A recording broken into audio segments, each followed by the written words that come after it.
The Lakers are full of them. They've listed LeBron James and Anthony Davis as doubtful for tonight's road game against the Dallas Mavericks. Davis went through a full live practice for the first time since suffering that right midfoot sprain back in February against the Jazz. As for LeBron, his is current and new. His ankle injury was suffered Sunday against the Pelicans. You talk about bad breaks right now. The Lakers could really use LeBron and AD because they only lead the Spurs by a half game for the last play-in tournament spot right now.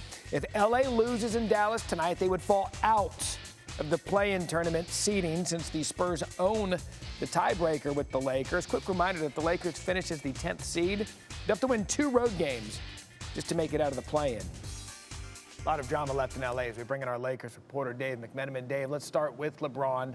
What's the latest with him? Yeah, Matt, he was dealing with significant swelling on Monday, did not participate in the Lakers practice in Dallas after suffering that ankle sprain in the second quarter Sunday in New Orleans. And, right now, 7.5 hours or so to go until tip-off. Things are not trending in a direction that he would be in the lineup.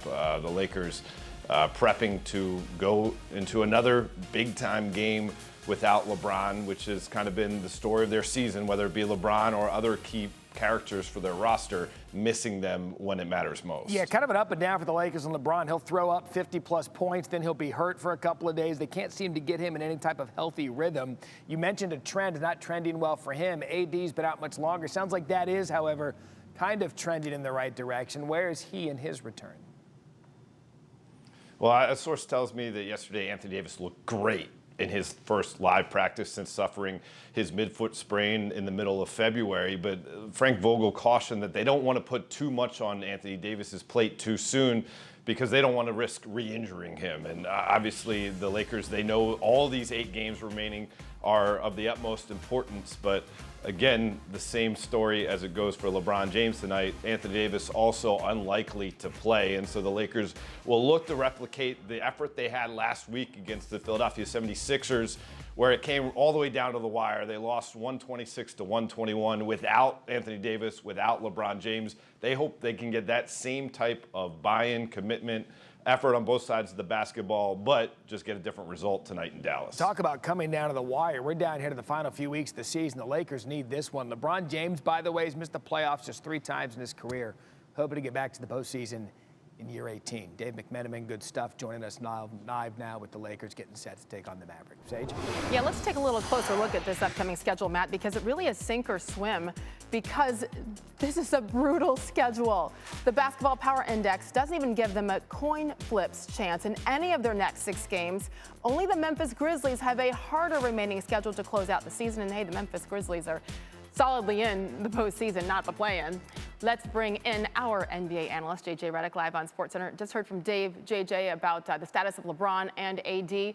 Last time they played together, February 16th. It's been a long time. It's been that kind of a season for this team. So as they presumably enter the play-in tourney, how long do you think, I know it's speculating, but how long do you think it would take them to really gel together again?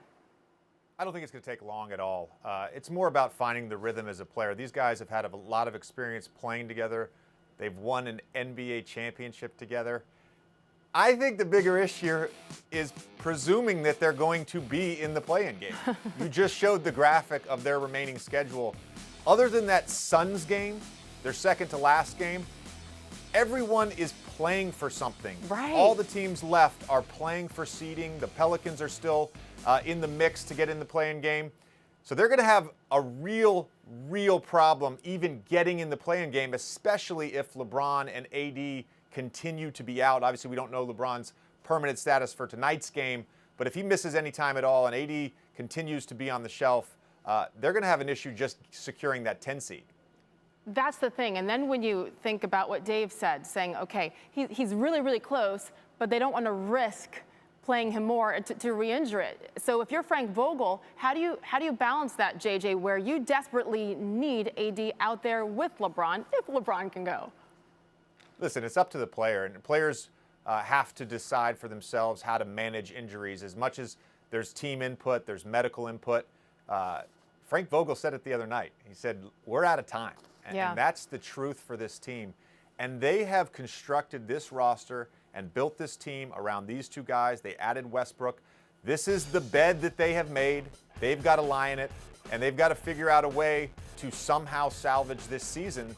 But it's as of right now, not looking good for them. That's a great point. I think some of us are assuming that they'll be in the play-in tournament, but that's a dangerous assumption at this point. It begins exactly 2 weeks from today on April 12th. JJ Redick back with us in a few minutes to talk Eastern Conference and also those Duke Blue Devils. May have heard of them. Can't wait for that. I know. Here we go, right, Matt?